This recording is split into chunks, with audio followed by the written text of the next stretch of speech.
Wherever you go, whatever you do, throw a little at it. Omax, Vest and Briefs. பரபரப்பான அரசியல் சூழலில் தவேகாவுக்கு ஆதரவளிக்கலாமா வேண்டாமா என்பது குறித்து முடிவெடுக்க மார்க்சிஸ்ட் கம்யூனிஸ்ட் கட்சியின் செயற்குழு தற்போது கூடியுள்ளது.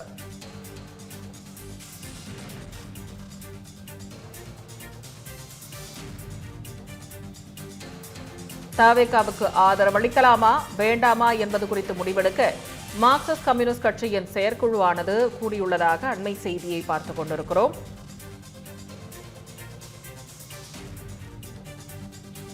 தவேகாவுக்கு ஆதரவளிக்கலாமா வேண்டாமா என்பது குறித்து மார்க்சிஸ்ட் கம்யூனிஸ்ட் கட்சியின் செயற்குழு கூட்டம் கட்சியின் மாநில செயலாளர் சண்முகம் தலைமையில் தற்போது கூடியுள்ளதை அண்மை செய்தியாக பார்த்துக் கொண்டிருக்கிறோம்.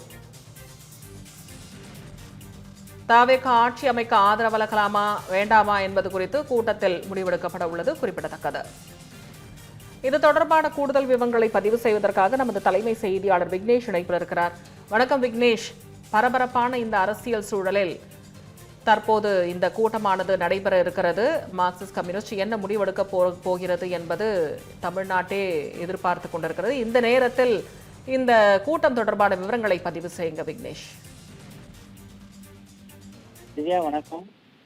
தமிழக வெற்றி கழகம் தனிப்பெரும் கட்சியாக உருவெடுத்திருந்தாலும் கூட தனி பெரும்பான்மை கிடைக்காத காரணத்தினால் ஆட்சி அமைக்கக்கூடிய சூழல் இல்லாத நிலை நீடித்துக் கொண்டிருக்கிறது. தமிழக பொறுப்பு ஆளுநர் ராஜேந்திர அர்லேக்கரை பொறுத்தவரையில் 118 பேர் இருப்பது உறுதி செய்யப்பட்டால் நாளைய தினமே பதவி பிரமாணம் செய்து வைப்பதற்கு தயாராக இருக்கிறேன் என்பதை திட்டவட்டமாக தெரிவித்துவிட்டார். தன்னை சந்திக்க வரக்கூடிய எந்த ஒரு கட்சியாக இருந்தாலும் சரி, ஆட்சி அமைக்க உரிமை கோரி வந்தால் பெரும்பான்மையை நிரூபிப்பதற்கான நபர்கள் உங்களிடம் இருக்கிறார்களா என்ற ஒரே ஒரு கேள்வியை மட்டுமே நான் கேட்பதாகவும், அதற்கு அவர்கள் ஆம் என்று சொல்லும் பட்சத்தில் அதற்கு அடுத்த கட்ட நடவடிக்கைகளை தொடங்குவதற்கு தயாராக இருக்கிறேன் என தெரிவித்திருக்கிறார். இதுவரை 2 முறை தமிழக வெற்றி கழகத்தினுடைய தலைவர் விஜய் நேரடியாக ஆளுநர் மாளிகைக்கு சென்று ஆளுநரிடம் கலந்து ஆலோசித்திருக்கிறார். காங்கிரஸ் கட்சியினுடைய ஆதரவை சேர்த்து வழங்கி இருக்கக்கூடிய அந்த கடிதம் தான் தற்போது எழுந்திருக்கக்கூடிய பிரச்சனைக்கு முக்கியமான காரணமாக பார்க்கப்படுகிறது. ஏனென்றால் தமிழக வெற்றி கழகத்தின் சார்பில் அதிக இடங்களில், அதாவது தனிப்பெரும்பான்மை கட்சி என்ற அடிப்படையில் தங்களை ஆட்சி அமைக்க உரிமை கோர வேண்டும் என விஜய் கோரியிருந்தால் உடனடியாக ஆளுநர் அதற்கு ஒப்புதல் வழங்கியிருப்பார் எனவும், ஆனால் காங்கிரஸ் கட்சி வழங்கி இருக்கக்கூடிய அந்த 5 சட்டமன்ற உறுப்பினர்களுடைய ஆதரவு கடிதத்தையும் சேர்த்து வழங்கியதால் மீதம் இருக்கக்கூடிய உறுப்பினர்கள் எங்கே என்ற ஒரு கேள்வி ஆளுநர் மத்தியில் எழுந்திருக்கிறது. அதுதான் தற்போது தமிழக வெற்றி கழகத்திற்கு எழுந்திருக்கக்கூடிய சிக்கலுக்கும் மிக அடிப்படை காரணம் என அரசியல் விமர்சகர்களும் வழக்கறிஞர்களும் தெரிவித்திருக்கிறார்கள்.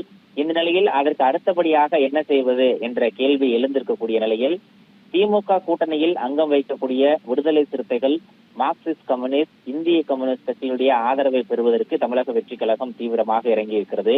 நேற்றைய தினம் இந்த 3 கட்சியினுடைய அலுவலகத்திற்கும் சென்று அந்தந்த கட்சி தலைவர்களை சந்தித்து தவேகாவினுடைய முக்கிய நிர்வாகிகள் ஆதரவு கோரியிருக்கிறார்கள். இன்றைய தினம் நடைபெற இருக்கக்கூடிய அந்த ஆலோசனை கூட்டத்தின் அடிப்படையில் எடுக்கப்படக்கூடிய முடிவுகளின் அடிப்படையில் தங்களுடைய முடிவுகளை தெரிவிப்பதாக அந்தந்த கட்சி சார்ந்த தலைவர்கள் தெரிவித்திருக்கிறார்கள். அதன் அடிப்படையில் இன்றைய தினம் முதலாவதாக மார்க்சிஸ்ட் கம்யூனிஸ்ட் கட்சியினுடைய செயற்குழு கூட்டம் சென்னை சூளைமேட்டில் இருக்கக்கூடிய ஒரு மண்டபத்தில் நடைபெற்று தொடங்கி இருக்கிறது. இந்த மண்டபத்தை பொறுத்தவரையில் அக்கட்சியை சார்ந்த மூத்த தலைவர்கள், முன்னணி நிர்வாகிகள் அனைவரும் கலந்து கொண்டிருக்கிறார்கள். அவர்களிடம் கருத்துக்கள் கேட்கப்படுகிறது. குறிப்பாக கடந்த 15 ஆண்டுகளுக்கும் மேலாக திமுக தலைமையிலான கூட்டணியில் அங்கம் வைத்துக் கொண்டிருக்கிறோம். ஒவ்வொரு தேர்தலிலும் அவர்களிடம் தொகுதிகளை கேட்டு பெற்று அதில் சட்டமன்ற உறுப்பினர்களாகவும் ஆகிக் கொண்டிருக்கிறோம். இந்த நிலையில் விஜய் நம்மிடம் வந்து ஆதரவு கேட்டிருக்கிறார். அவருக்கு ஆதரவு தரலாமா அல்லது திமுக தலைமையை ஏற்று திமுக கூட்டணியிலேயே தொடரலாமா என்ற ஒரு முடிவுதான் இன்றைய தினம் எடுக்கப்பட இருக்கிறது. பெரும்பாலான தலைவர்கள் என்ன கருத்தை முன்மொழிகிறார்களோ அதனையே முடிவாக எடுக்க மார்க்சிஸ்ட் கம்யூனிஸ்ட் கட்சியினுடைய தலைமை முடிவெடுத்திருக்கிறது. தற்போது கூட்டம் தொடங்கி இருக்கிறது. இன்னும் அடுத்த 1 மணி நேரத்திற்குள்ளாக இந்த கட்சி நிர்வாகிகளுடைய கருத்துக்களை கேட்டு பெற்று அதன் அடிப்படையில் ஒருமித்த முடிவை எடுத்து அறிவிப்பதற்கான வாய்ப்புகள் இருக்கிறது. திவ்யா, விவரங்களுக்கு நன்றி விக்னேஷ்.